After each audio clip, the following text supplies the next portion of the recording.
The door to the Redemption Falls savings and loan swung open so hard it cracked against the interior wall, and every head in that dim, paper-cluttered office turned to stare at the man who had just walked in like he owned the earth beneath their feet and the sky above their hats. Marcus Talbot stood 6 feet and 2 inches of barely contained fury, his jaw set like granite, his dark eyes burning with something that went beyond anger and settled somewhere closer to righteous wrath. Dust from the trail still clung to his coat. He had ridden hard from the Double T Ranch, and he had not stopped once, not to water his horse properly, not to eat, not even to breathe deep and slow the way his father had always told him a man should before making any decision that could not be undone. He did not want to breathe slow today. He wanted this done. Horace Pembroke, the banker, sat behind a mahogany desk that was far too grand for a town the size of Redemption Falls, Texas, in the year 1882. Pembroke was a soft man in a hard land, round-cheeked and sharp-eyed, the kind of man who made his fortune not by building anything, but by holding the papers that allowed other men to build theirs. He wore a gold watch chain across his vest, and he had the practiced smile of someone who had learned early that a smile could hide just about anything, including a trap. "Mr. Talbot," Pembroke said, his voice carrying the smooth, careful cadence of a man who knew that the wrong word could set a powder keg alight. "This is unexpected. I imagine it is." Marcus moved across the floor with the deliberate stride of a man who had spent 20 years working cattle across open Texas rangeland. A man who understood that the ground beneath you was something to be respected, but never feared. He reached into the inside pocket of his coat and withdrew a leather envelope, worn at the edges, that he set flat on the mahogany desk without ceremony. Pembroke looked at it without touching it. "That is the full remaining balance on the Slater mortgage," Marcus said. "Principal, interest, every cent of every fee you have seen fit to attach to that debt over the past 3 years. I had my lawyer count it twice. You will count it yourself and you will find it correct." Pembroke's smile thinned. "Mr. Talbot, the Slater Properties financial arrangements are a private matter between this institution and—" "Her mortgage is cleared," Marcus said, and the words came out low and certain and final as a coffin lid dropping into place. "And I want that paper burned today." The room held its breath. Pembroke's clerk, a young man named Gerald who had been pretending to write in a ledger for the past 30 seconds, had gone completely still. "Burned," Pembroke repeated. "Today," Marcus confirmed. "Right here, right now, in front of witnesses." What Pembroke did not know, what no one in that room except Marcus Talbot himself understood in its full terrible weight, was that this moment had been 3 years in the making. That the name Adelaide Slater was not just a name on a mortgage document. That it was the name of a woman who had been quietly, systematically cornered by a trap so carefully constructed that she had never seen the walls closing in until they were already touching her shoulders. Marcus had seen them, and he had spent every day for the past 6 months tearing them down, one by one in secret, before she could be crushed entirely. But to understand why a proud, fiercely independent rancher would walk into a bank on a Tuesday morning in October with a leather envelope full of someone else's debt, you had to go back to the summer of 1879, to a drought year, to the day a widow named Adelaide Slater first set foot in Redemption Falls, Texas, with a dead husband's dream in her hands and absolutely nothing else. The summer of 1879 had been brutal in the way that only a Texas summer could be brutal, which is to say that it did not merely make things uncomfortable, it made things impossible. The grass in the hill country turned from green to yellow to the dull, brittle color of old bone, and the cattle that had not been sold off early enough began losing weight at a pace that kept ranchers up at night running numbers that never quite added up. Adelaide Slater arrived in Redemption Falls on the 3rd of July, riding in the back of a freight wagon because she had sold her horse 3 weeks earlier in San Antonio to cover the cost of the attorney who had settled what remained of her husband Robert's estate. What remained had not been much. Robert Slater had died of a fever in the spring of that year, leaving behind 40 acres of borderline usable rangeland 6 miles outside of Redemption Falls, a small timber frame farmhouse that needed a new roof, 1 milk cow, 2 pigs, $112 in a cigar box, and a debt to the Redemption Falls savings and loan that nobody, including Adelaide, had known about until the attorney read the papers aloud. She was 26 years old. She had brown hair the color of red cedar bark and gray eyes that saw things clearly, and a mouth that pressed into a firm line when she was thinking hard about a problem. She was not the kind of woman who fell apart easily. She had grown up in difficult circumstances in Missouri, had married Robert at 19 partly out of love, and partly out of the practical understanding that survival in the West required partnership, and had spent 7 years building something alongside him that had been, if not grand, at least real and honest in hers. When the freight wagon rolled down Redemption Falls Main Street, she was carrying a carpet bag, wearing a black dress that was too hot for July, and thinking about the debt. The mortgage on the 40 acres was $430, at 8% interest per annum. Robert had taken it out 18 months before his death to purchase seed stock and equipment for a cattle operation he had been planning to expand. He had never told Adelaide about it, not because he was hiding it from her in any malicious sense, but because Robert had been the kind of man who carried his worries privately, convinced that by the time he needed to share them he would already have solved them. He had not solved it. He had instead died of a fever in April, and now it was Adelaide's problem. She met Horace Pembroke for the first time on the 5th of July, 2 days after her arrival, in his office with its mahogany desk and its impression of authority carefully constructed to remind visitors of their smallness. Pembroke had been kind to her in that visit. He had expressed his condolences about Robert in a way that sounded practiced but not entirely without feeling. He had explained the terms of the mortgage clearly, and offered what he called a grace period of 90 days before full payment resumption would be expected. What he had not told her, at that first meeting, was that there was a provision buried in the original mortgage document that Robert had signed, a provision that allowed the bank to call the full balance of the loan if the property ownership changed hands due to death of the original borrower, and the surviving inheritor could not demonstrate sufficient assets to continue servicing the debt. It was written in language designed to be misunderstood, and Pembroke had been counting on it. Adelaide did not know about that provision. Not yet. She had gone back to the 40 acres and spent the rest of the summer doing what needed to be done, which was considerable. The farmhouse roof was patched first, because you could not survive a Texas winter with an open roof even in the milder hill country climate. The milk cow was kept because milk was food and food was survival. She sold the 2 pigs for $9 and used 6 of it to buy seed for a kitchen garden, put the rest aside. She took in mending work from 3 families in town, rode the 6 miles each way on a borrowed horse from a neighbor named Mrs. Garfield who was a widow herself, and understood the arithmetic of necessity. She was managing, barely, but honestly, and with the kind of quiet ferocity that does not advertise itself. Marcus Talbot had been aware of the Slater property's existence the way any large operation rancher is aware of the smaller holdings that border or exist near his own range, which is to say abstractly, as a feature of landscape rather than as a human story.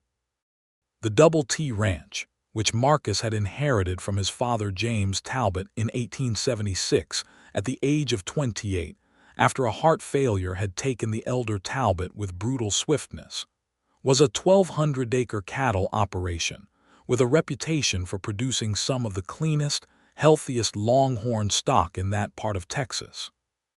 It was not the largest ranch in the county, but it was well managed and profitable, and Marcus had spent 6 years expanding it methodically, the way he did everything, with patience and without drama. He was 34 in the summer of 1879, and he had not spent much time thinking about the things that were not the ranch. He first saw Adelaide Slater in September of that year, at Garrity's General Store on the main street of Redemption Falls. He had come in for rope and salt, and whatever newspapers had arrived from Austin, which was his occasional concession to the idea that the world extended beyond his fence lines. She was standing at the counter, and she was engaged in a negotiation with Mr. Garrity that Marcus could tell at a glance was a negotiation conducted from a position of very limited resources. She was asking about the price of winter wheat seed, and Garrity was explaining that the price had gone up since the spring, and she was listening with an expression on her face that Marcus found himself unable to look away from. It was not a helpless expression. It was not the expression of a woman waiting to be saved. It was the expression of someone calculating, adjusting, finding a way through terrain that was trying to be impassable. He noticed her gray eyes first, then the straight line of her spine, then the way she thanked Garrity with genuine courtesy even after he gave her news that was clearly unwelcome, as though she had made a private decision never to take her frustrations out on people who had not earned them. He bought his rope and his salt and his newspapers and walked out without speaking to her, which he would later consider one of the stranger decisions of his life, given everything that followed. Their paths crossed again in October, under circumstances that were less accidental. Marcus had been riding the eastern boundary of the Double T when he came across a section of fence on the Slater property that had come down, probably in a windstorm, and 3 of his own cattle had wandered through the gap onto her land. The cattle were no danger to anyone, but it was his responsibility to get them back, and it was common courtesy to let the property owner know about the fence breach so she could address it. He rode to the farmhouse. Adelaide came out to meet him before he had even fully dismounted, which told him she had been watching from the window, alert to arrivals the way anyone living alone in an isolated property learned to be alert.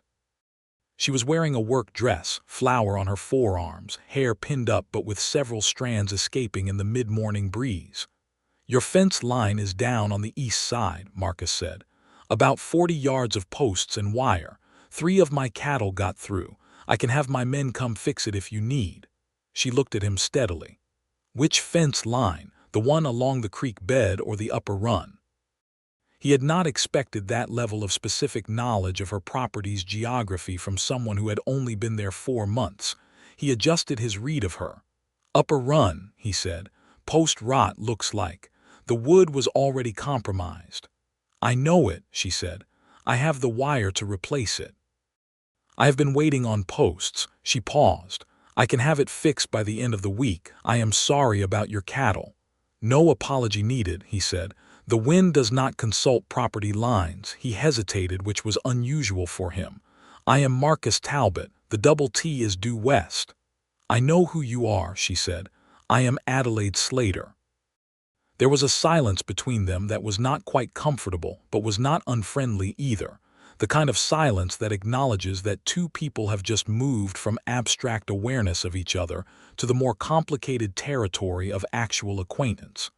"Can I ask," he said, "where you are getting your fence posts? Garrity's supply is thin right now." "I have an arrangement with a man named Whitfield who runs timber from the cedar breaks. He is delivering next week." Marcus nodded slowly. "That is good thinking. Whitfield cedar is better quality than what Garrity stocks anyway." She accepted that information with a small nod of her own and said, "Would you like water before you ride back? It is a warm day still." He accepted, which surprised him more than it seemed to surprise her.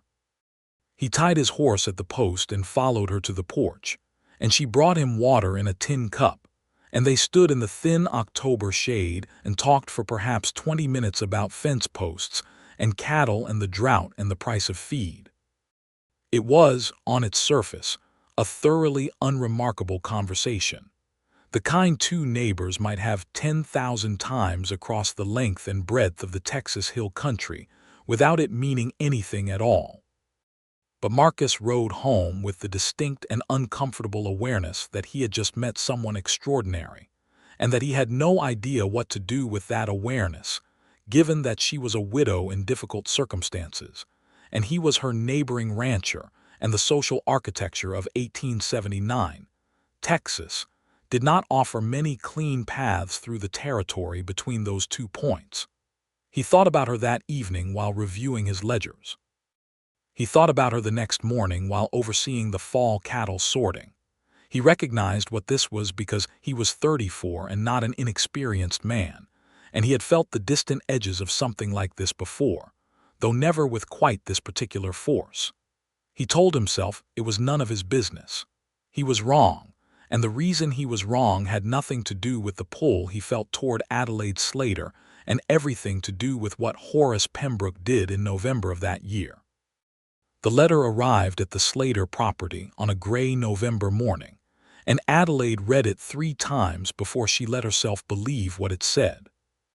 It was from Pembroke's office, formal and precise, invoking the hidden provision in Robert's mortgage agreement, the provision about change of ownership, and informing her that in light of her inability to demonstrate sufficient capital assets to service the remaining debt, the bank was exercising its right to call the full balance of the loan, $412 after her summer and fall payments, due within 60 days. If the balance was not paid in full, the property would be foreclosed.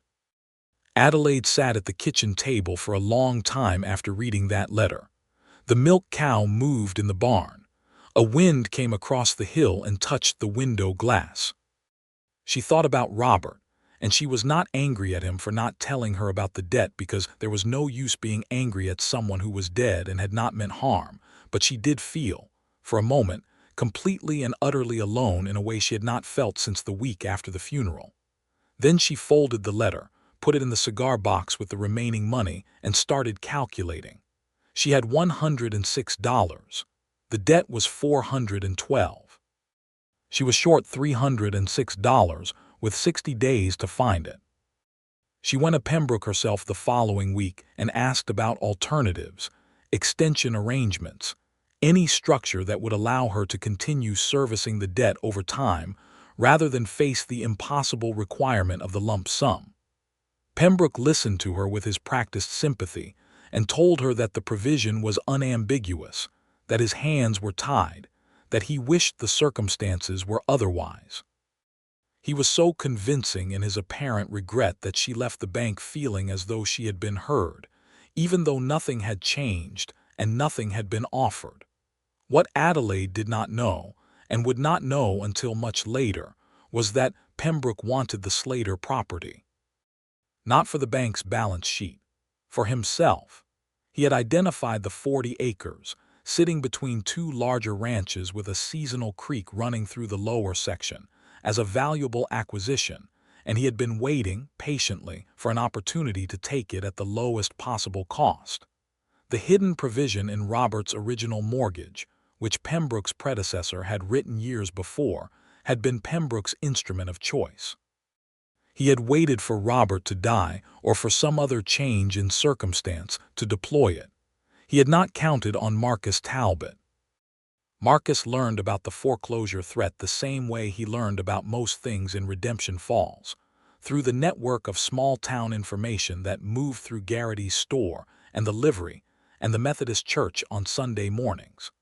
Mrs. Garfield mentioned it to the minister's wife, who mentioned it to a man named Deakins who worked the eastern pasture for the Double T and who reported it to Marcus during the Thursday morning roundup briefing. Marcus stopped what he was doing. "Say that again," he said to Deakins. Deakins said it again. Marcus spent the rest of the day finishing the roundup with a portion of his attention and devoting the rest to thinking carefully about a situation that was, technically, none of his concern. He went to see his lawyer, a man named Foster in Redemption Falls who handled the Double T's affairs, and asked Foster to find and read the original Slater mortgage instrument. Foster obtained a copy through the county recorder's office and read it carefully and reported back that the provision Pembroke had invoked was genuinely in the document, but that its enforceability under Texas property law was, in Foster's considered opinion, questionable. The law had evolved in the years since the original mortgage had been written, and there was at least one precedent case from the Austin courts suggesting that such provisions required more specific documentation of financial insufficiency than Pembroke had provided. "Could we challenge it?" Marcus asked. Foster looked at him over his spectacles. "We, Mr. Talbot." She could challenge it, Foster considered. It would be expensive and slow. The 60 days would almost certainly expire before the legal question was settled, which means the bank would foreclose, and she would be fighting to get the property back rather than fighting to keep it. That is a harder position. What is the faster solution? The faster solution is paying off the balance, Foster said.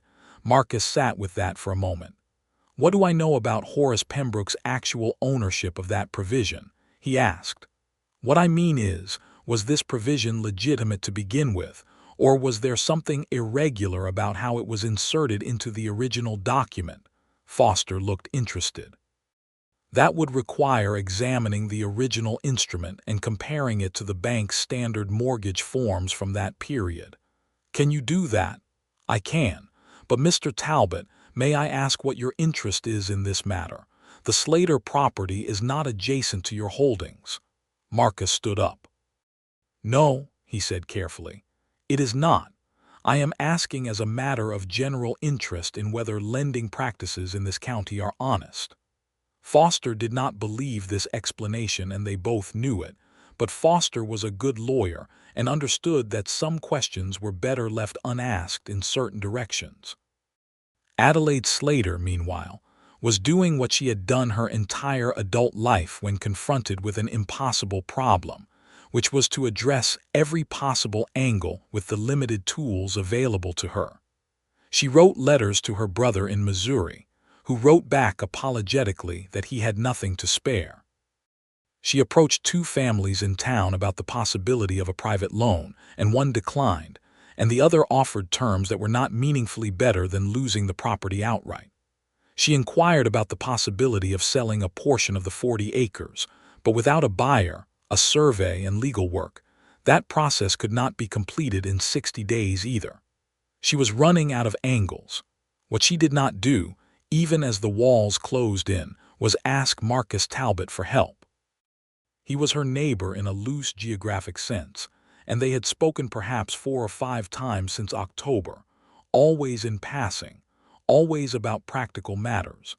And while she was aware that she felt something in his presence that she had not expected to feel for anyone this soon after Robert's death, a kind of electric clarity, a sense that she was being genuinely seen rather than assessed, she was not willing to let that awareness lead her into the position of asking a man she barely knew to pull her out of a financial disaster. Her pride was not vanity. It was the skeleton that kept her standing. She knew this about herself. Marcus came to see her in mid-November, nominally to discuss the eastern fence repair, but she could tell from the careful way he held himself that there was something else on his mind. They stood on the porch in the cool afternoon and talked about the fence, and she waited to see what the other thing was. He said, "I heard you are having a difficulty with the bank." She felt a surge of warmth toward him, and an equal surge of something that was not quite defensiveness but was adjacent to it. "News travels," she said. "This is a small town." "I am managing," she said. He looked at her for a moment, and she could see that he understood what she was not saying, which was that managing and being fine were not the same thing. "I know you are," he said. "I have seen how you operate this place. What you have done in 4 months with limited resources is impressive by any measure." He paused. "I am not here to suggest otherwise." "Then what are you here to suggest?" She said it directly, not unkindly. He was quiet for a beat. "I would like to understand the situation fully if you are willing to share it. Not because I intend to involve myself uninvited, but because there is information I have that may be useful to you in knowing what you are dealing with." She looked at him steadily. He returned the look with equal steadiness, and she noticed for what was probably the 4th or 5th time that there was something in his face that was the opposite of Pembroke's smooth, practiced expressions. His face was honest in a way that was almost uncomfortable. She could read it. "Come inside," she said. "I will make coffee." They sat at her kitchen table with coffee that was thin because she was rationing it, and she told him about the provision and the letter and the 60-day deadline and the numbers she had run.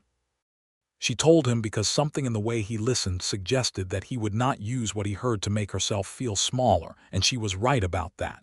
He listened without interrupting. When she finished, he said, "Pembroke inserted that provision into Robert's mortgage specifically. It is not in the standard form the bank used in that period. My lawyer has verified this. Whether it was ever properly legal is a question, but challenging it in time is difficult." Adelaide was very still. "He put it there on purpose. It appears so. Why, what is the 40 acres worth to him? The creek," she understood immediately. Water rights in the hill country in 1882 were becoming intensely valuable as more cattle operations competed for limited water sources. The Slater property's seasonal creek, which fed into a larger system that served multiple ranches, was worth significantly more than the 40 acres of ordinary rangeland surrounding it. "He wants the water," she said. "That is my reading." She stood up from the table, not in agitation but in the way that people stand when they need more of their body engaged in a thought. She walked to the window and looked out at the dry November landscape. Then she turned back to him. "Thank you for telling me," she said. "This does not change the arithmetic, but it changes what I am fighting against, which matters." "It matters considerably," he agreed. He left shortly after, and she stood in her doorway watching his horse carry him back toward the double T and felt something complicated and unwelcome flowering in her chest. The quiet, dangerous recognition that this man was worth knowing in ways that had nothing to do with fence lines and bank provisions. She pushed it aside, because there was no room for it right now. Over the following weeks, something remarkable happened, which was that Marcus Talbot began a very quiet, very deliberate campaign that Adelaide was not aware of. He did not tell her what he was doing, partly because she would have refused it if offered directly, and partly because he needed to be sure he could actually accomplish it before presenting any facts that might give her false hope. What he was doing, initially, was building a case against Pembroke. Foster had found 3 separate instances of the same irregular provision inserted into mortgages on properties that bordered water sources, all written in the same 2-year period, all by Pembroke or his predecessor under Pembroke's direct instruction. 2 of those properties had already been foreclosed and acquired, through shell arrangements, by Pembroke personally. The third was currently in default. It was a pattern of deliberate predatory lending designed to extract valuable water-adjacent properties from vulnerable owners, and it was the kind of thing that, if presented to the right authority, could be legally actionable. But legally actionable and quickly actionable were different things, and Adelaide's clock was running. Marcus was also, separately, reviewing his own finances. The double T was profitable but capital-heavy, as all cattle operations were. He had the $412. He had had it for years. The question of whether to use it had been answered the moment he understood what Pembroke was doing, which was roughly the same moment he understood what Adelaide Slater meant to him, though he would not have said those 2 things were connected if asked, being the kind of man who preferred to believe his actions were motivated by justice rather than emotion, even when the truth was some blend of both. He told no one. He went about his work. He watched from a careful distance as Adelaide continued her own efforts, admiring the precision of her problem-solving even as he knew it would ultimately fall short. On the 2nd Tuesday in December, with 12 days left on the 60-day deadline, Marcus rode into Redemption Falls. He rode early, before most of the town was moving. He stopped at Foster's office to collect the documentation Foster had prepared. He had the leather envelope in his inside coat pocket. He walked into the bank at 9 o'clock in the morning and said what he said. And now Horace Pembroke was staring at the leather envelope on his mahogany desk, and the clerk named Gerald was very still, and the whole room was waiting. "You cannot simply come in here and pay another person's debt without their consent," Pembroke said. I spoke with my lawyer, Marcus said. There is no legal instrument that prevents me from paying a debt. A debt is an obligation, not a property. Any party may satisfy a debt on behalf of a debtor. What transfers is the cleared title, which goes to the owner of the mortgaged property, which is Adelaide Slater. Your bank receives payment. The mortgage is extinguished. You have no claim on the water, the creek, the land, or anything else. Pembroke's face had gone through several colors. It was currently a kind of pale gray that suggested a man confronting an outcome he had never seriously considered possible. "Count the money," Marcus said. Pembroke counted the money. It was correct, as Marcus had said it would be. "And the document," Marcus said. "I want it burned here and now in front of witnesses so there is no possibility of it reappearing with addendums or alterations in a court filing 3 months from now. Mr. Talbot, the destruction of financial instruments is perfectly legal once the underlying debt is satisfied. The mortgage is extinguished, the instrument is void.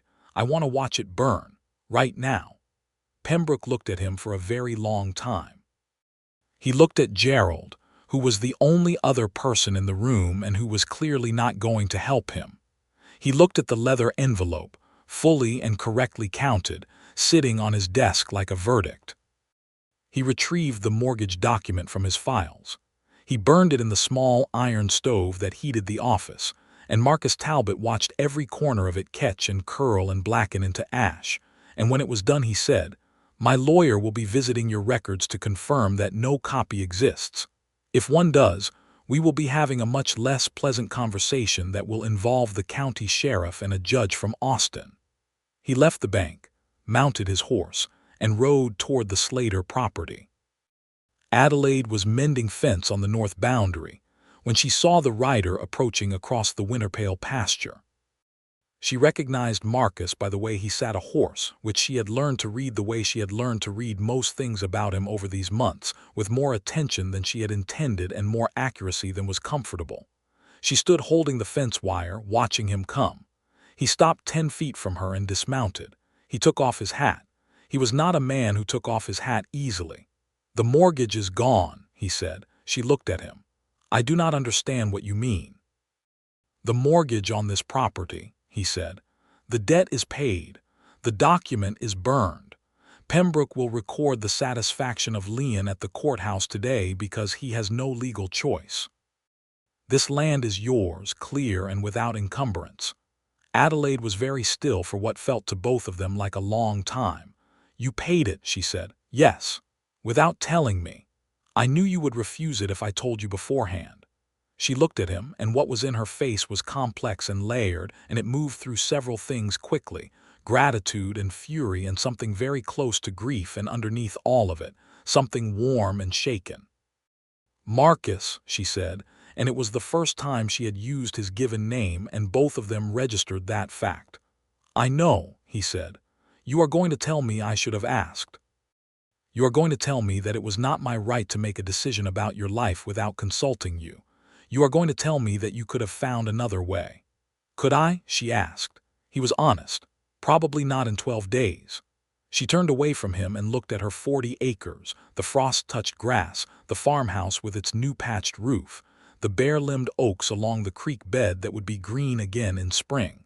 She had worked herself to the edge of endurance to hold this place. And he had, in a single morning, removed the weight that had been pressing down on it. She turned back to him. "Why?" she said. "And do not tell me it was about justice or Pembroke's predatory practices, because I know those are real things and I know you care about them, but I also know that is not the whole answer." He looked at her for a long time. His hat was still in his hand. "No," he said, "it is not the whole answer." "Then what is the whole answer?" "The whole answer," he said slowly, "is that I have been in a considerable amount of difficulty since September, when you stood at Garrity's counter and thought through a problem with your eyes, and I could not look away from you.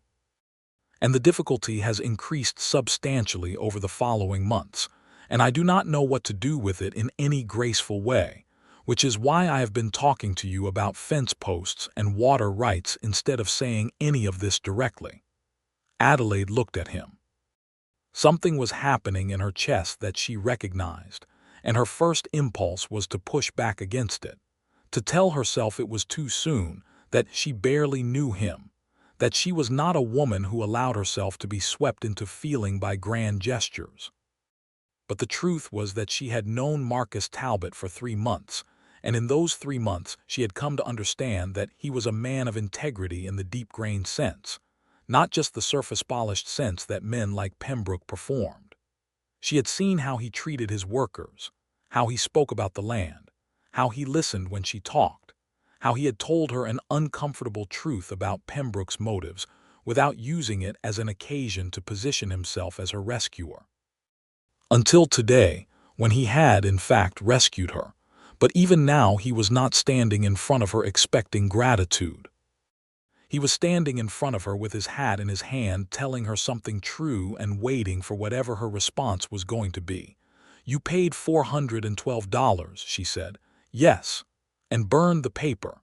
"Yes."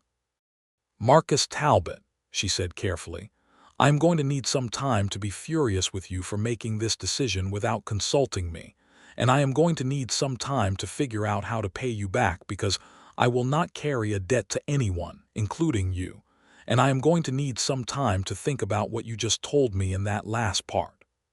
"That seems reasonable," he said. "And while I am doing all of that," she continued, "I would like you to know that I feel something toward you that I was not expecting, and that has made several of the past months considerably more confusing than they would otherwise have been." He put his hat back on his head. His expression, which had been carefully neutral through most of this conversation, shifted into something that was not quite a smile but was adjacent to one, warm and quiet and real. "I can work with that," he said. Spring came to the hill country in 1880, with the generous abundance that tends to follow brutal drought years, as though the land is making a kind of apology. The creek on Adelaide's 40 acres ran clear and strong from February onward, and the grass came in thick and green, and the kitchen garden she planted in March produced abundantly enough that she was selling surplus produce to Garrity's store by June. She and Marcus had settled into a pattern of regular contact that both of them understood, without explicitly discussing it, had moved beyond neighborly courtesy into something with a different weight and a different name. He rode out to her place twice a week with regularity. She came to the Double T on Sundays, first to discuss the arrangement they had worked out regarding her paying back the $412, which they had formalized with Foster's help as a structured agreement at no interest, because Marcus had drawn the line at interest, and she had accepted this compromise because she understood when to choose her battles. The agreement was practical, and the Sunday visits were practical, and most of what they talked about in those early months was practical. But the conversations that began over fence posts and water law and cattle management had a way of extending, of drifting into the kinds of exchange that practical topics do not require, into the history of the Double T and the early death of James Talbot, and what it had meant for Marcus to inherit at 28. Into Adelaide's childhood in Missouri, and the particular quality of her father's stubbornness which she recognized in herself, into what they each believed about the land they worked, and what it owed them, and what they owed it.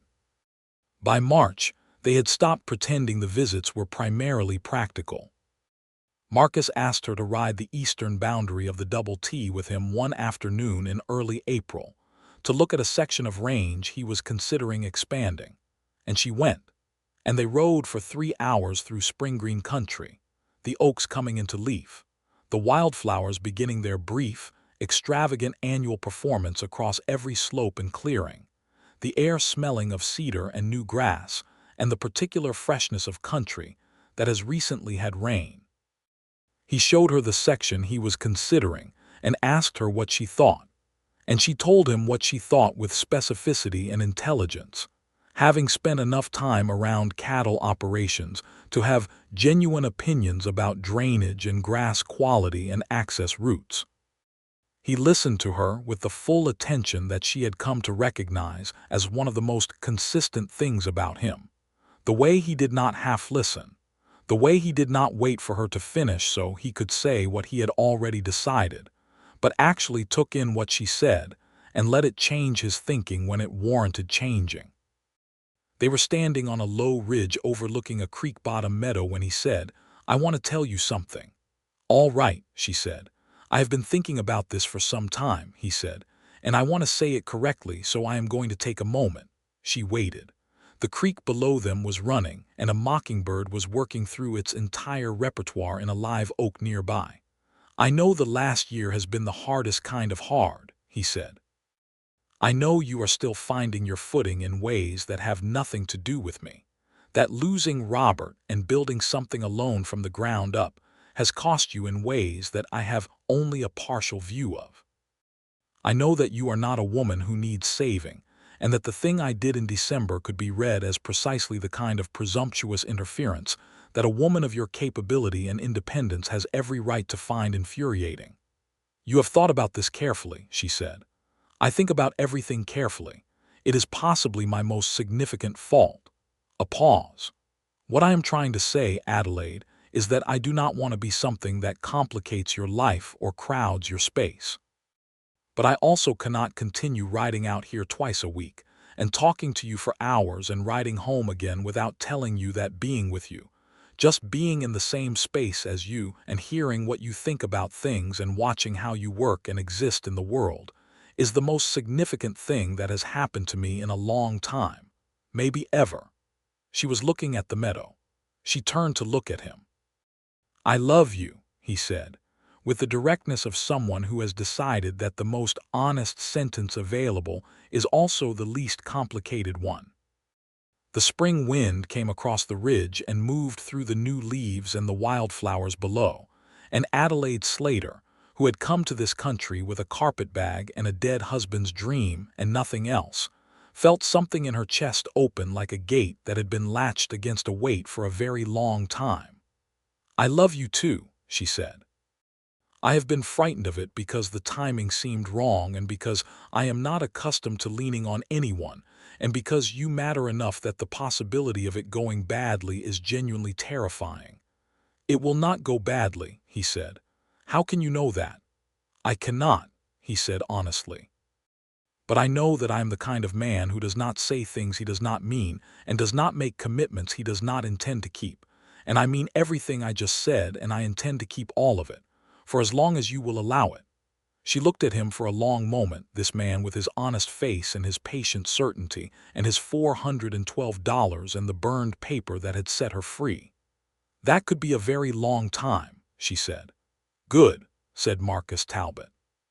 He reached across the space between their horses and took her hand, and they stayed like that for a while on the ridge above the meadow, listening to the mockingbird and the creek and the particular quiet of spring in the hill country, which is never truly silent but carries its sounds so gently that it feels like rest. He proposed formally in June, at her kitchen table, with a ring that had been his mother's, a small gold band with a tiny emerald chip that was not showy but was real. He had the ring in his vest pocket and he brought it out after dinner and set it on the table between them and explained its provenance without flourish, the way he explained most things, which was simply and honestly.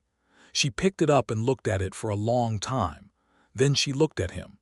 "Yes," she said, without qualification or hesitation. "Yes." He put the ring on her finger, and then, for the first time since the afternoon on the ridge when they had been on horseback and separated by an impractical distance, he kissed her, and it was the kind of kiss that carries in it everything that has been held back, all the months of careful approach and restrained feeling and near words that had stopped just short of being said, and Adelaide, who had told herself she was a practical woman, discovered that she had been waiting for this particular kiss with a longing she had not allowed herself to fully acknowledge until the moment it was no longer waiting. They married in September of 1880, a year after Marcus had first seen her at Garrity's counter. The ceremony was held at the Methodist Church and attended by most of Redemption Falls, because small towns in 1880s Texas took weddings seriously as occasions for community celebration, And because the story of the mortgage and the burned paper had traveled through the town in various forms, some accurate and some embellished, and had acquired a romantic reputation that made people want to be present at what came next. Adelaide wore a cream-colored dress she had made herself from fabric she had bought at Garrity's, and she wore her hair up with a few of those characteristic strands escaping at her temples. And Marcus stood at the front of the church in his best suit watching her walk toward him down the center aisle, with the expression of a man confronting proof of something he had always suspected, but had not dared to fully believe until this moment. The minister asked his questions, and they gave their answers, and the ring that had been his mother's moved from Adelaide's right hand, where she had worn it since June, to the left hand, where it would stay for the rest of her life. And when the minister said the words that made them husband and wife, Marcus kissed her again in front of the entire congregation and someone in the back of the church, probably deacons from the Double T, let out a single whoop that echoed off the pine walls and then disappeared into laughter. They had the wedding supper at the Double T, where the hands had been cooking since the previous day, and the long tables set up in the yard were loaded with food that represented the generosity of a cattle country in a good year. Mrs. Garfield was there, wiping her eyes at intervals in the manner of someone who considers herself personally invested in the couple's happiness. Foster was there, and managed not to be too lawyerly about his congratulations. Even Garrity was there, and gave them a sack of coffee beans tied with a ribbon that was extravagant by his usually economy-minded standards. Horace Pembroke was not there.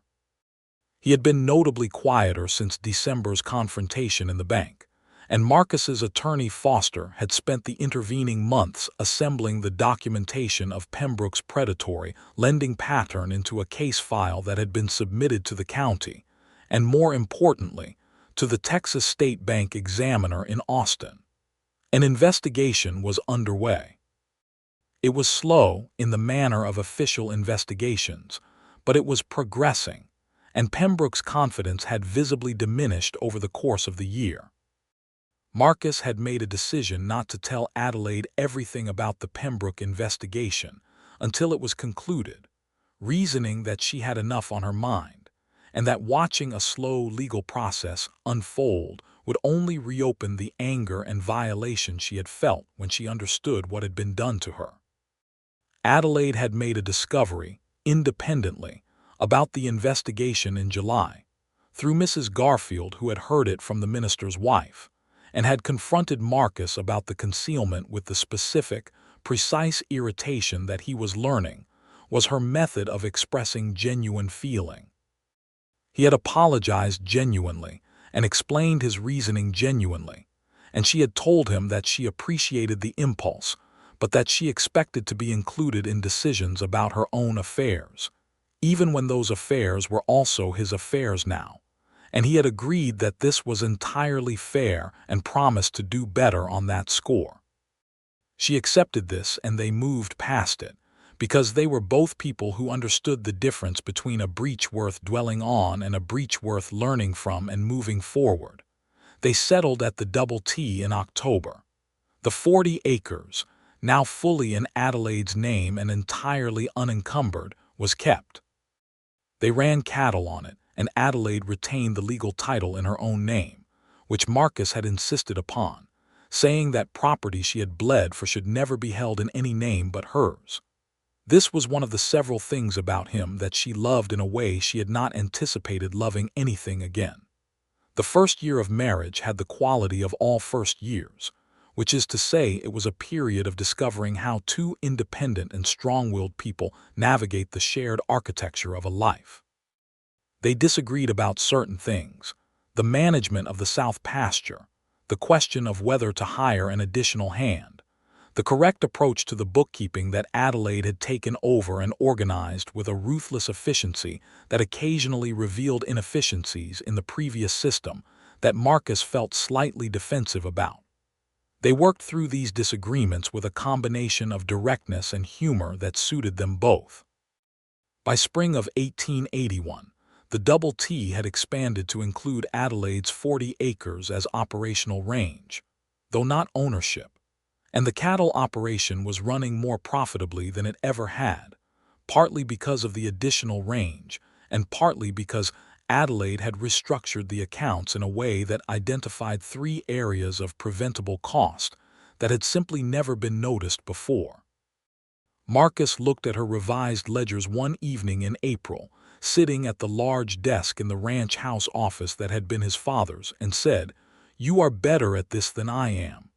"At the accounting, yes," she said. "At everything else, approximately equal with your advantage in physical strength and mine in patience." He laughed, which was a sound she had learned to treasure because it did not come easily from him and was always entirely genuine when it came. It was a good laugh. It was a good life. In the late summer of 1881, Adelaide told Marcus she was pregnant. She told him in the kitchen in the morning with the straightforward directness that was her approach to important news. She simply sat down across from him at the breakfast table and told him, and then watched his face. What happened to his face was something she stored in her memory in a place she would not forget. He was very still for a moment, and then a slow, spreading warmth moved across his features that she had never seen there before, something unguarded and slightly undone, as though the feeling was too large to be contained in his usual composed expressions and was simply happening, visible and unmanaged, and he reached across the table and took both her hands in his and said, "Adelaide," in the tone of someone who has run out of other words. "Yes," she said. "In March, the doctor thinks." "March," he said. "You will need to not be the kind of man who wraps me in cotton wool for 7 months," she told him, "because I will not be wrapped in cotton wool and it will become a source of considerable conflict between us." "I understand," he said, still holding her hands. "But," she added, "I would not object to you being somewhat attentive, within reason."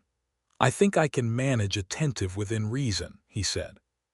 He was, as it turned out, somewhat better than attentive within reason, but he managed to express his concern in practical rather than protective ways, which was the form she could accept. He hired an additional hand so she was not doing fence work in the back half of the pregnancy. He ordered specific books from Austin on midwifery and infant care, which she read with the same methodical thoroughness she applied to everything, and which they occasionally read aloud to each other in the evenings, which was both educational and unexpectedly funny in certain passages. The Pembroke investigation came to a conclusion in November of 1881.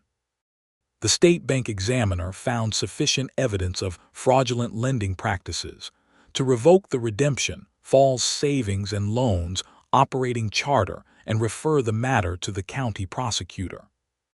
Pembroke was not jailed, the legal system of the period being what it was, and Pembroke having sufficient resources to engage attorneys who could manage the civil, rather than criminal framing of his conduct.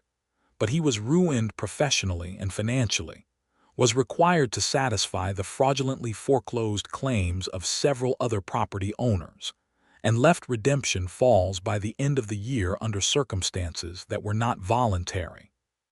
When Foster delivered the news of the investigation's conclusion to Marcus, Marcus came home and told Adelaide at dinner, and she listened with her particular clarity and then said, "What happened to the other 2 properties?" "The ones Pembroke had already taken." Marcus had thought about this.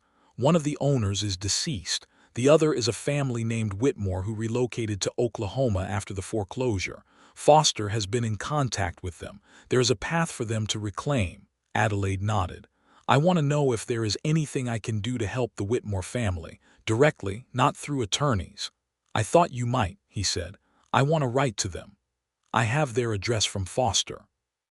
She wrote to the Whitmore family the following week, a letter that was direct and warm, and offered the specific assistance she could realistically provide, which included the name of a Redemption Falls attorney who had agreed to take their reclamation case, a personal account of the investigation's findings that would be useful in their legal process, and a standing invitation to return to Redemption Falls with the assurance that they would have genuine community support for rebuilding.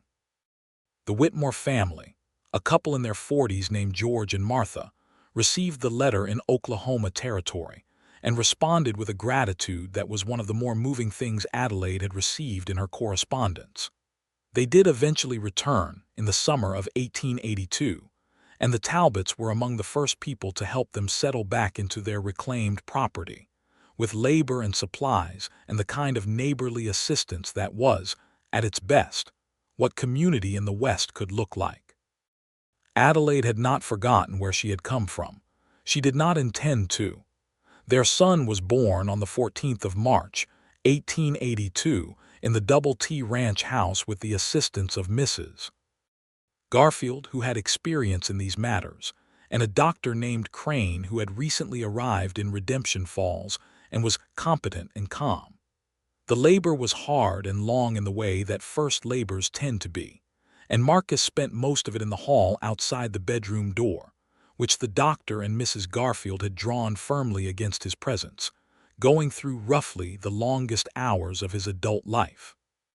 He understood in an intellectual sense that Adelaide was capable of managing this process, and he trusted the doctor, and he knew that what was happening was normal and had happened countless times before.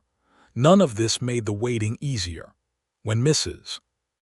Garfield opened the door and said, "You have a son, Mr. Talbot, and your wife is well and wants you." He moved through the door so quickly that Mrs. Garfield had to step aside rapidly. Adelaide was propped against the pillows, hair damp, the particular kind of tired that only that particular work produces, holding the baby with the careful sureness of someone who has read everything available on the subject, and is now discovering that the books are useful but insufficient preparation for the reality.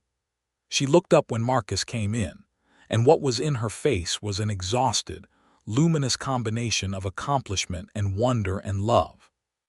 He sat on the edge of the bed, and she shifted the bundle toward him, and he held his son for the first time, and was entirely, comprehensively undone in a way he had not been prepared for regardless of how carefully he had thought about the approaching moment.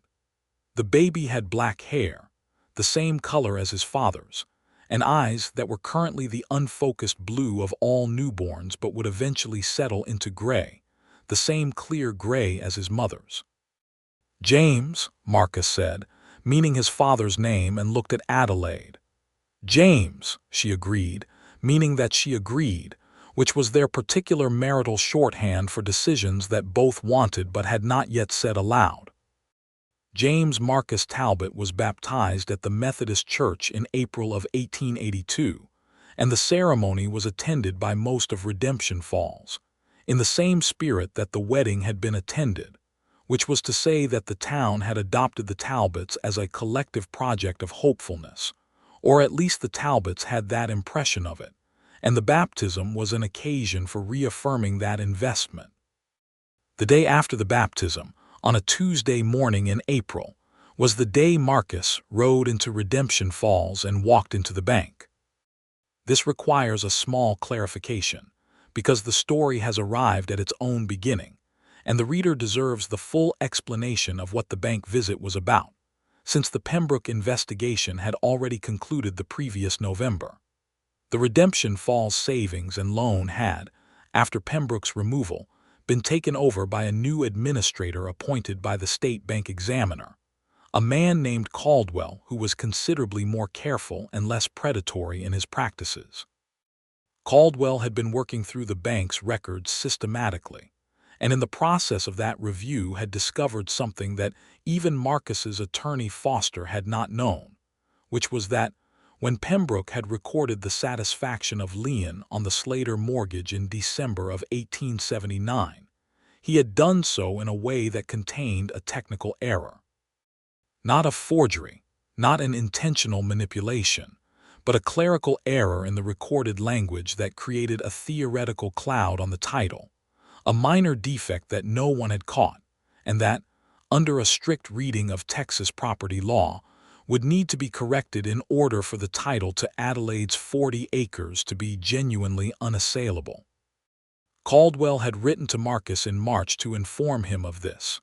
Marcus, upon reading Caldwell's letter while Adelaide was in the final days of her pregnancy, had made the decision not to tell her immediately, reasoning correctly that the timing was terrible. He had consulted Foster, who had confirmed that the corrective process was straightforward, but required the execution of a new satisfaction instrument and its proper recording at the courthouse, which was a bureaucratic rather than legally complex matter. He had handled it himself over the following weeks, working with Foster and Caldwell through the paperwork, and on that Tuesday morning he had ridden into town to sign the final instrument and collect the executed document himself. And while he was at the bank, he had asked Caldwell to pull the corrected filing and confirm its recording, and Caldwell had produced it and confirmed it. And Marcus, in the mood of someone tying off a very long thread, had said the words. He had said, "Her mortgage is cleared and I want that paper burned today." Not the original mortgage this time, because that was long gone. The corrected satisfaction instrument, the document that formally and legally and without technical defect confirmed that the title to Adelaide Slater Talbot's 40 acres was clear, clean, and permanent. Marcus had wanted the duplicate copy burned because he wanted no remaining version of any document that connected Adelaide's land to any liability or question, however technical. He wanted it entirely gone. Caldwell, who was not Pembroke, and who understood both the legal and human significance of what he was being asked to do, had agreed without hesitation. The document was burned in the same small iron stove that had consumed the original mortgage 2.5 years before, and Marcus had watched it burn the same way, with the same completeness of attention, and had felt something settle in him that had been slightly unsettled at the very back of his mind for the same 2.5 years. He rode home to the Double T in the April noon, and Adelaide was in the kitchen nursing James when he came in, and she looked up at him with the expression she had when she could tell something had happened but was waiting for him to explain it. He sat down across from her and told her about Caldwell's letter and the corrective filing and the burned document, telling it straightforwardly and in the correct order, which he had learned over these months was the approach she preferred above any other. She listened without interrupting, as she always did when the subject was important. When he was done, she was quiet for a moment. James had fallen asleep against her, small and perfect and entirely unaware of property law. "You handled this without telling me," she said, "not as an accusation, as an observation." "I handled the paperwork without telling you," he said. "I am telling you now at the first reasonable opportunity after the matter was completely concluded. You were somewhat occupied in March." She looked at the sleeping baby and then at Marcus, and the corner of her mouth moved in a way that was not quite a smile but contained one. "You were right about the timing," she said. "Thank you. It does not set a precedent," she said. "Understood. But thank you for all of it, every piece of it." She said it simply and directly, which was more powerful than any elaborate expression. He reached across and brushed his thumb along her jaw with the gentleness that she had come to understand was how he expressed what he could not always find words for, and she leaned into it for a moment, just a moment, before James stirred and required their shared attention. The summer of 1882 was a working summer, which in hill country cattle terms meant it was long and physical and demanding and fundamentally good. The Double T operation continued to expand methodically, and Adelaide's contribution to its management, which had grown steadily from the original accounting reorganization to encompass broader operational planning, had become central enough that Marcus occasionally introduced her, with a slightly formal pride that she found quietly touching, as his partner in the enterprise rather than simply its mistress. She did not object to the word partner.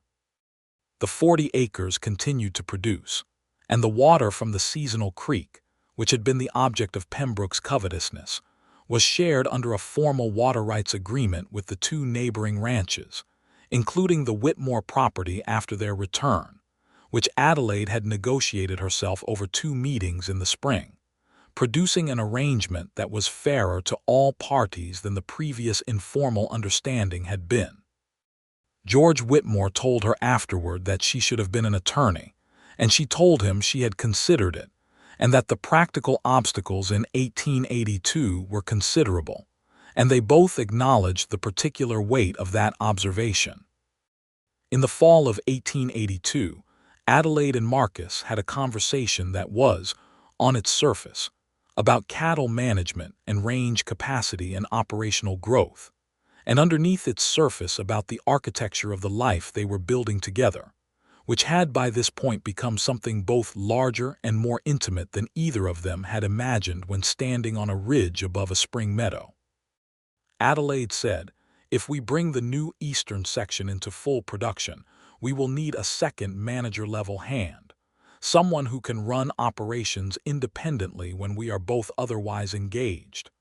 "I have been thinking the same thing," Marcus said. "Deakins has earned the elevation if he wants it." "Deakins is excellent," she agreed, "and if he takes that role, it frees us both from certain day-to-day constraints." "What would you do with the freedom?" he asked, not facetiously but with genuine curiosity, the way he asked most things about her. She was quiet for a moment in the way that meant she had been thinking about this for a while and was deciding whether to say it. "I have been in correspondence with a woman in Austin named Clara Marsh," she said. "She is involved with a women's property rights organization. They advocate for legal reform to the property and inheritance laws in Texas, specifically around the kind of provisions that were used against me and the Whitmore family and others." Marcus looked at her. "It would require some time in Austin," she said, "not constantly but periodically, and correspondence, and occasional meetings here in Redemption Falls when women from the area want to understand their rights." "Yes," he said. She blinked. "You are not going to ask any practical questions first?" "You will have thought through the practical questions more thoroughly than I would think to ask them," he said. "My opinion is yes. Whatever time you need and whatever support from the household accounts is useful. This is important work, and you are exactly the right person to do it." Adelaide looked at him with the particular expression she wore when he did something that she had not quite expected, warm and slightly undone. "I love you," she said, which was a sentence that still carried in it every ounce of the weight it had carried the first time she said it, on a ridge above a spring meadow, and which she had discovered increased in its accuracy and depth rather than decreasing with proximity and time, which was, she had come to believe, the specific miracle of having chosen well. "I love you," he said back, with equal weight and equal certainty. James, who was 7 months old and sitting in his cushioned basket on the kitchen floor, made a sound that was probably coincidental, but which both his parents chose to interpret as agreement. The winter of 1882 brought to Redemption Falls a gentleness unusual for that part of Texas, the kind of season where the cold is real but not punishing, the sky a clear deep blue on most mornings, the cedar brakes holding their green through January as they always did, the creek on the Slater 40 running steady and bright. Adelaide made her first trip to Austin in February of 1883, leaving James with Marcus and Mrs. Garfield and a carefully written schedule of the baby's routines that she presented to both caregivers with serious specificity. Marcus accepted the schedule with the straight-faced gravity it deserved, and then, once Adelaide was on the stage heading south, he and Mrs. Garfield looked at each other over the baby's head and agreed that they would follow the schedule to the letter, partly because it was sensible and partly because there was no version of events in which either of them was willing to report to Adelaide that they had deviated from it. James was, in the event, easy-tempered and adaptable, and the 5 days of Adelaide's absence passed without incident, and when she returned from Austin her eyes were bright with the particular energy of someone who has found a room full of people engaged in the same work she cares about. She sat at the kitchen table that evening with papers from the Austin meeting spread in front of her, and told Marcus everything: the women she had met, the legal arguments being assembled, the specific case of a provision nearly identical to the one Pembroke had used that was currently being challenged in the Austin courts, the networks of women in smaller towns across Texas who were all dealing with some version of the same set of vulnerabilities in the law. Marcus listened for over an hour, and when she was done he said, "What do you need?" to go back in April, she said, and to host a meeting here in May. Both of those are arranged, he said. The meeting in May brought 8 women to the Double T Ranch house for a full day, women from 3 different towns, and Marcus made himself useful by staying out of the way and ensuring that the household ran smoothly and that there was good food available, and that James was charming and cooperative on the occasions when he was brought into the meeting room and was required to represent his father's household as a hospitable establishment. James was uniformly charming, having inherited his mother's expressive eyes and his father's calm temperament in a combination that made him effective company from a very early age.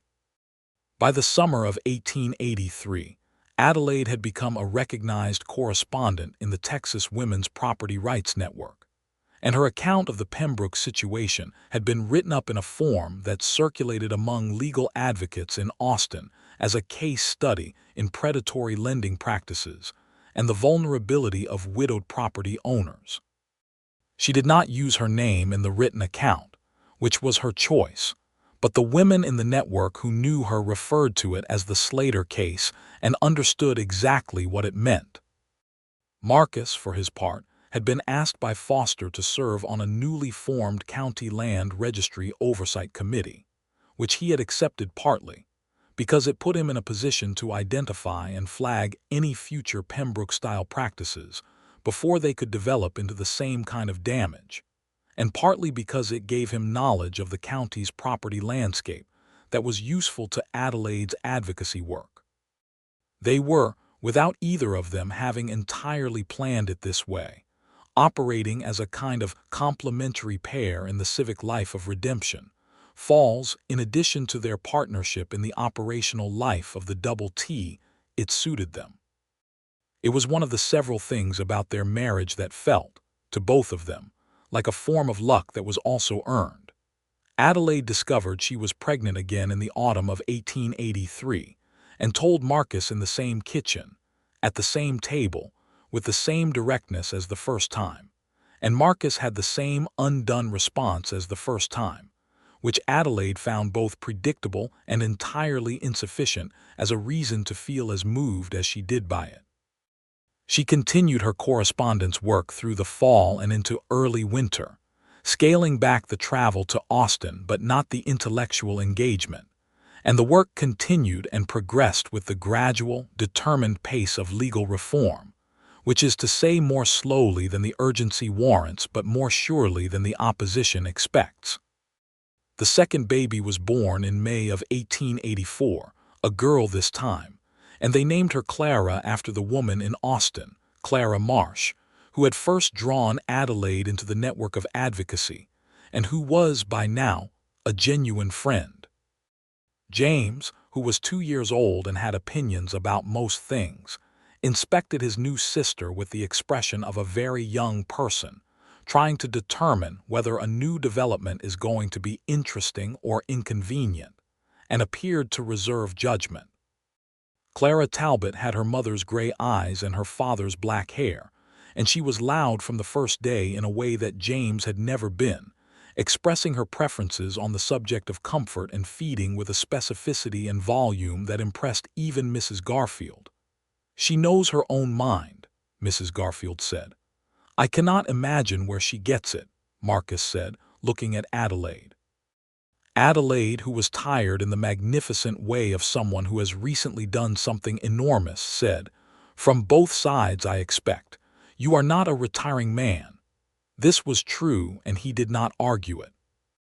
The late summer of 1884 found the Talbot household in what Adelaide, in her letters to Clara Marsh in Austin, described as a state of productive chaos, which was her way of saying that life with 2 small children, a 1,200-plus acre cattle operation, an advocacy correspondence, and a county oversight committee involvement was full in every direction and demanding in most of them. But that the fullness had a quality to it that she had not been able to articulate to her younger self, who had arrived in Redemption Falls on a freight wagon with a carpetbag and $106. The quality was that none of it was alone. For the first time in her adult life, she was not solving problems in isolation.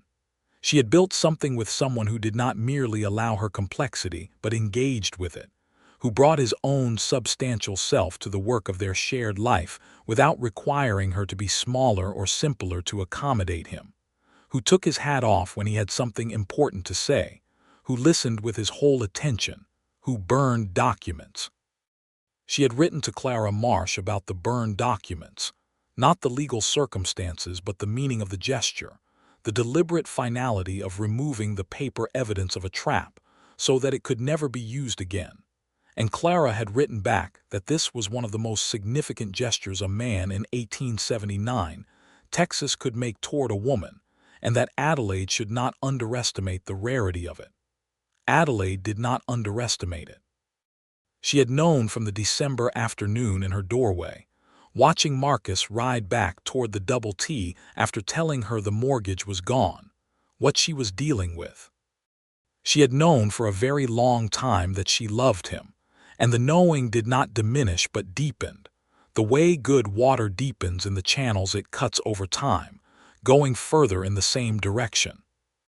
On an evening in October 1884, with James asleep and Clara finally settled after her particular variety of vocal emphatic opinion on the subject of bedtime, Marcus and Adelaide sat on the porch of the Double T Ranch house in the warm end-of-season dark, with the stars doing what stars do in the Texas hill country, which is to be so numerous and brilliant that the sky appears to be a different kind of sky than the one seen elsewhere, larger and somehow more personal. They sat close, his arm around her shoulders, her head resting against him, comfortable in the specific way of people who have learned each other's physical presence as thoroughly as their intellectual one, who know exactly how to be still together. "Tell me something," she said. "What would you like to know? Something you have not told me." He considered. "When I rode home from paying Pembroke that December morning," he said, "I was not certain how you would receive it. I had prepared several versions of the conversation, all the possible responses, the anger and the gratitude and the confusion, and the version where you told me to leave and not come back. You prepared for that version."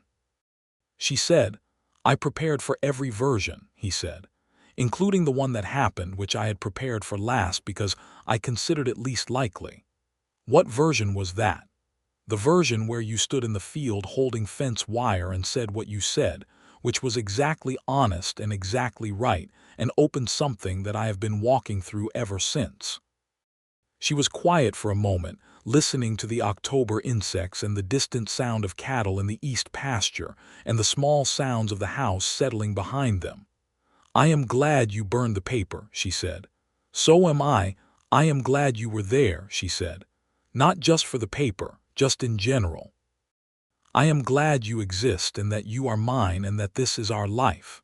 He pulled her slightly closer in the particular way that meant he had been reached somewhere deep. "I am glad every day," he said quietly, "for the fence that went down, for Garrity's store in September, for all of it." She thought about the carpet bag and the freight wagon and the cigar box with the $106, and the letter from Pembroke and the 60-day deadline, and the morning she had stood in the field and seen a rider coming across the Winterpale pasture, and known by the way he sat a horse that it was Marcus Talbot coming toward her with something important. She thought about all the things that had to happen in exactly the order they happened for her to be sitting on this porch in the October dark with his arm around her, and 2 children sleeping inside, and 40 acres of clear and unencumbered land on the other side of the hill. She thought about the dark and the trap and the hidden motives and the forced choices and the secrets that had been used against her, and the one great secret that had been kept on her behalf. The slow, quiet campaign of a man who loved her assembling justice out of the materials available. She thought about the burned paper, its corners catching, its surface blackening, the ink of Pembroke's predatory provision turning to ash and disappearing. She thought about what freedom looked like when you had earned it in the full hard sense. It looked like this. This porch, this man, this dark, this particular arrangement of stars. "Marcus," she said, "yes. I think we should ride the fence line tomorrow morning, both of us, just us. James is old enough to ride with us if we go slow." He smiled and she felt it against her hair. "All right. And the day after I am going to Austin. I want to be in the courtroom for the Harmon case hearing. Clara says the judge may rule this week and I want to be there when it goes our way." "When?" he said, not if. "When," she confirmed. "It is going to go our way." "I know it is," he said, "because you have been working on it for 2 years and I have never seen you lose a thing you decided to fight for." This was almost entirely true. The things she had lost before she knew she was fighting, and they were things that had been taken by people using tools designed to be invisible. Everything she had decided to fight for with full knowledge and intention, she had held. She intended to keep holding. The October sky was extravagant above them, and the ranch was quiet around them, and somewhere in the east pasture the longhorns were settled for the night. The creek on the 40 acres was running its steady clear note through the dark, and in the house behind them 2 children breathed in the uncomplicated sleep of people who have no reason not to trust the world. Because the world as they knew it had been made carefully and honestly by 2 people who understood what it cost to build something that was worth having. Marcus Talbot held his wife in the October dark and thought about a leather envelope and a burned document and a gray-eyed woman holding fence wire, and felt, as he had been feeling for 5 years now, the particular quality of a life that had arrived, through hard work and honest love and the willingness to act when acting was required, at something true. Adelaide Slater Talbot watched the stars and felt the solid warmth of the man beside her, and thought about the 40 acres and the unencumbered title and the work she would do in Austin next week, and felt, as she had been feeling for the same 5 years, that the land she stood on was hers in every sense, worked for and fought for and kept, and that the life around it had grown up like good grass after rain, abundant and deep-rooted and entirely real. The following spring, as it happened, brought one more piece of news to the Double T, which Adelaide delivered again at the kitchen table with the same directness and Marcus received again with the same undone warmth, and which proved, in the fullness of the year, to be another boy, born in November and named Thomas after Adelaide's father in Missouri, whom she had not seen in 7 years, and who received the news of his namesake grandson in a letter that made him, according to his return correspondence, cry in a way he had not cried since Adelaide's mother had died a decade before. Thomas Robert Talbot, named for one grandfather and one dead father, was loud like his sister and calm like his brother, and from the first weeks of his life appeared to have opinions about everything and the vocal range to express them, which Mrs. Garfield said was a combination that would make him either a lawyer or a preacher. And Adelaide said she hoped for the lawyer because the world needed more honest lawyers and fewer dishonest ones. And Marcus said that, on the evidence of the lawyers he had personally encountered, it would depend heavily on the individual, and Adelaide agreed that this was fair. James was 4, walking and talking and asking questions with the incessant precision of someone who is going to grow up to want to understand how things work, and Clara was 2, already running faster than she could be reasonably expected to catch herself, already entirely certain of her own perspective on every subject. It was, by any measure, a full house. Adelaide wrote to Clara Marsh in Austin in December of 1885, reporting on the outcome of the Harmon case, which had gone their way in October, and on the subsequent legislative discussion it had prompted, and on the specific provision they were targeting for the next session, and on the 3 women in Redemption Falls who had come to the most recent meeting at the Double T and whose situations Adelaide was now helping to assess. She wrote about the children and about Marcus and about the ranch, and she wrote at the end of the letter, in a sentence that she knew Clara would understand exactly, that she had found, through a strange and difficult and ultimately fortunate path, a life that was large enough to contain all of her. Clara wrote back, as she always did, with warmth and intelligence and the particular solidarity of women engaged in the same long work of making the world slightly more honest than they had found it. And in Redemption Falls, Texas, In the December of 1885, the hill country was cold and clear, and the cedar brakes were green, and the double T's cattle were well into their winter range, fat from a good fall and healthy in the way of stock that is managed with care. And the creek on Adelaide's 40 acres ran steady under the December stars, clear and unencumbered, the way it had always been meant to run. Marcus rode the fence line on a Thursday morning, alone because Adelaide was in town for the women's meeting, and the children were with Mrs. Garfield, and the cold air was clean and the grass was winter pale, and the cedars held their dark green against the silver-gray sky, and the whole long fence stretched out ahead of him, post after post, standing firm. He thought about a September afternoon in 1879 and a gray-eyed woman at a counter, and the thing that had started in him then that had not stopped for a single day since. He thought about a leather envelope and a burning paper and a proud, furious, luminous woman standing in a field with fence wire in her hands, hearing news that should have been impossible and saying his name for the first time. He thought about Sunday mornings in the ranch house with coffee and ledgers, and a baby sleeping in his cushioned basket, and a woman across the table who was the most capable and honest and beautiful thing in his experience of the world. He thought about all of it, the whole long thread from September 1879 to December 1885, all the decisions and risks and moments of uncertainty and the ones of absolute clarity. And he found, as he always found when he ran this inventory, that every piece of it had been worth exactly what it had cost. He touched his hat to the clear Texas sky, which was the private gesture he made when he was grateful and had no one to say it to, and turned his horse back toward the ranch house where the smoke was rising from the chimneys and the lamp was lit in the window, warm and golden in the December morning. He rode home.